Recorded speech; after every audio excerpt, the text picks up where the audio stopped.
Hello. And welcome to Larry's Library. Hello, welcome to Larry's Library. We're continuing to read Swiss Family Robinson. We're getting pretty close. Now we got about that much left. Tonight we're going to be reading chapter 44. Excursion into the Savanna, 2 horsemen, the ostrich hunt, the nest, the land turtles. It should take us about 12 minutes. We began our march at daylight, and after having journeyed on for about 2 hours, I gave the signal for a halt, as about gunshot from the defile which separated the two countries appeared to me to be a favorable spot for our encampment. It was situated on an elevated point that commanded a far extended prospect, and was defended on one side by a thick pine forest.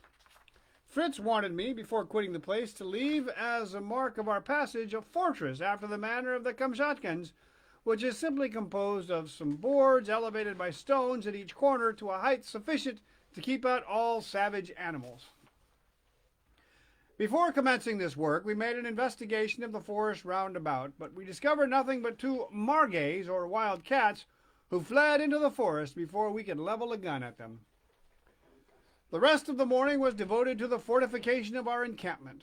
We then dined, but the heat was so powerful that we were obliged to postpone our excursion into the savannah until the morrow. Nothing troubled the repose of the night. We were up at daylight, and in a few moments our preparations were complete. I took with me my 3 eldest sons, as I wished to be in force on entering into a country as yet unknown. Francis remained with his mother to take care of the baggage, and after breakfast we packed some provisions and took leave of our good mother, who saw us depart without uneasiness.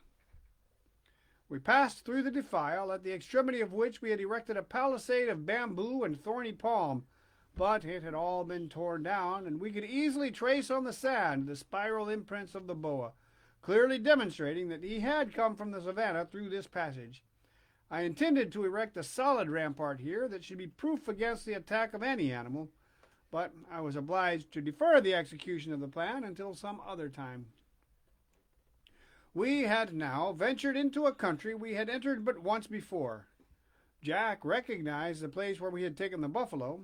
The river which divided the plain was bordered by a rich line of vegetation. We followed its course for some time, and arrived at the grotto where my son had taken the young jackal. But the farther we advanced, vegetation disappeared, and we soon found ourselves in the middle of an immense plain, only bounded by the horizon. Everybody say hi to Uncle Kevin. Hi, Uncle Kevin. The sun beat down right on our heads. The sand burned our feet. In one word, it was a desert. A desert without a single tree. A desert of sand. The only green things being a few withered geraniums and some sort of grass that contrasted strangely with the aridity of the soil. On crossing the river, we had filled our gourds with fresh water, but the sun had heated it so that we could not drink it, and we were obliged to throw it away. After 2 hours of painful journeying, we arrived at the foot of a hill that we had perceived afar off. It was a rock that elevated itself in the middle of the desert, and afforded us a refuge against the rays of the sun. We were too fatigued to climb the rock and reconnoiter the country. We could scarcely stand against the overpowering rays of the sun, and our dogs were as tired as ourselves. So the dogs were as tired as people, instead of people being as tired as dogs. Anyway, we were isolated in the middle of the desert, and could see the river in the distance, like a silver thread, winding through its green banks. It was like the Nile, beheld from a mountain under the burning sun of Nubia. We had scarcely been seated 5 minutes when Master Nips, who had accompanied us, suddenly disappeared over the rock, having probably scented some brother monkeys in the neighborhood. Our dogs also, and the jackal, deserted us, but we were too tired to call them back. I brought out some morsels of sugar cane and distributed them among the boys, for our thirst was terrible. This refreshment restored our appetites, and some rounds of roast peccary furnished us with an excellent repast. Suddenly, Fritz, whose excellent sight was always making discoveries, cried out, "What do I see? There are 2 horsemen galloping up towards us. There, a third has joined them. Doubtless they are Arabs of the desert." "Arabs?" said Ernest. "Bedouins, you mean?" Bedouins are but one division of the great family of Arabs, and your brother was right, said I. But take my spyglass, Fritz. Your news astonishes me. Oh, I see now a number of wagons loaded with hay, but they are so distant I can scarcely distinguish anything. Something extraordinary is certainly going on. Let me have the glass, cried Jack impatiently, and he declared he saw a crowd of cavaliers who carried little lances with banners at the point. Come, give me the glass now, said I. Your imaginations are too poetic to be relied upon. I applied the glass to my eye, and after having looked some time attentively, Well, said I to Jack, your Arabs, your cavaliers with lances, your hay carts, what do you think they have been transformed into? Camelopards, perhaps? No, although not a bad idea, yet they are ostriches, and chance has thrown a splendid chase into our hands, and if you will take my advice, we will not let these beautiful inhabitants of the desert pass us by without measuring our strength with theirs. The ostriches were rapidly approaching, and it was time to think of some mode of capturing them. It seemed to me that the best way would be to wait until they came up, and then attack them by surprise. I ordered Fritz and Jack to go in search of the dogs, whilst Ernest and I sought some shelter to conceal us from the ostriches. We threw ourselves down behind some large tufts of a plant that grew among the rocks, and which I recognized as the euphorbia, commonly called wolf's milk, and the juice of which is one of the most active poisons in the world. Jack and Fritz now returned with our faithful companions, whom, from their wet skins, we easily judged to have been taking a bath somewhere. The ostriches were now within eyesight, and I could distinguish that the family was composed of 3 females and a male, who was easily recognized by the long white feathers of his tail. We crouched closer to the ground, and held our dogs close to our sides, for fear lest their impatience should defeat our stratagem. I now perceived that the ostriches were aware of our presence. They appeared to hesitate in their march, but as we remained immovable, they at last seemed reassured, and were advancing directly to us, when our dogs, whom we could not keep quiet, suddenly sprang out among them.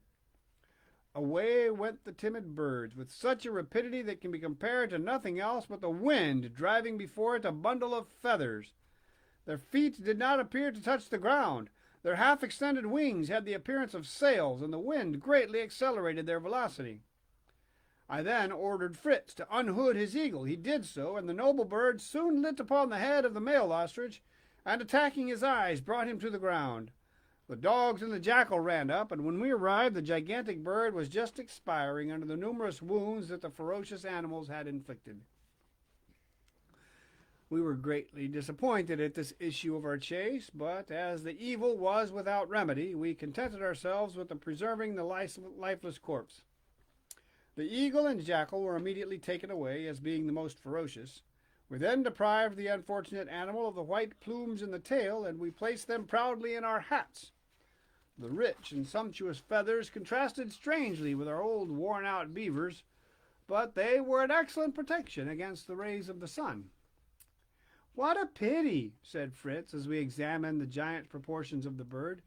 "What a pity to have to put such a magnificent bird to death. How beautiful it would have looked stalking among our domestic animals." While we were talking, Jack and Ernest, who had followed the jackal, made some great discovery, and we soon saw them waving their plumed hats in the air and shouting to us to hurry on. "A nest!" they cried. "An ostrich's nest! Quick, quick!" We hurried on and found the 2 boys standing over a large ostrich nest, if we can dignify a hole dug in the ground by the name of nest, in which were symmetrically arranged from 25 to 30 eggs, each as large as a child's head. Let me see your heads. Oh, that's a big egg. Hey. My sons wanted to carry away the ostrich eggs. They would hatch them, they said, by exposing them in the daytime to the rays of the sun and wrapping them up as warm as possible at night. I observed to Fritz, who had made the proposal, that each of these eggs weighed about 3 pounds, and the whole number about 100 pounds, and that having neither equipage nor beast, it would be impossible to transport them across the desert, through which we should through which we could hardly drag our arms and knapsacks. Besides, I doubted whether artificial heat could replace the natural influence. But the children had got the idea into their heads, and they agreed that each one should take one egg, which he should carry in his pocket handkerchief. The little boys soon repented of their agreement, and they changed their burden from hand to hand with all the signs of ennui and fatigue. I came to their assistance and advised them to cut some branches from a low sort of pine that grew about the rocks and make a basket to carry their eggs, as the Dutch milkwomen carry their milk pots. My plan succeeded admirably, and my boys began their march without the slightest complaint. We then arrived at the borders of a swamp that seemed to be formed by the confluence of several springs that flowed from the rocks. Daddy, Yes? why didn't you check his phone? No, it's not my phone. Oh. It's the family phone. Ah. We could trace the marks of the dogs and the monkey and recognize this as the place where they had wet themselves. We could perceive in the distance troops of buffaloes, monkeys, and antelopes, but so far from us that we took no further notice of them. Nothing, however, indicated to us the presence of a boa or that such animals resided here. We halted at this marsh and refreshed ourselves with some provisions, and then, filling our empty gourds with water, prepared to depart when we perceived the jackal had made a discovery. It was a round object which he had dug out of the sand with his paws. It resembled a mass of moist earth, and I threw it into the water to clean it, when what was my astonishment to see it move. I took it out, and on examining it, discovered it to be a turtle of the smallest kind, scarcely as large as an apple. "How is this?" said Fritz. "I thought that turtles inhabited the sea only." "Who knows?" said Ernest. "Perhaps there's been a shower of turtles here, as the Romans formerly had a shower of frogs." "Stop there," said I to the philosopher. "Your irony does not show your learning. Perhaps you do not know that there are land as well as sea turtles. They are not only found in swamps, but even in gardens where they subsist on snails, caterpillars, and all sorts of insects." "Well then," replied Ernest, "let us carry some home to Mamma. She would like them to put in her garden. We will also put one in our cabinet of natural history." And that's the end of chapter 44. So on Tuesday, I'll not be reading for the next 2 days. I'm going to take a couple of days off, but we'll continue with chapter 45. Bears, narrow escape, the combat, discovery of porcelain earth, and a purple monkey. This has been Larry's Library. Her name is Grape. Bye. And this is her voice. Bye. Hi. Hi. That's actually her voice. But sometimes I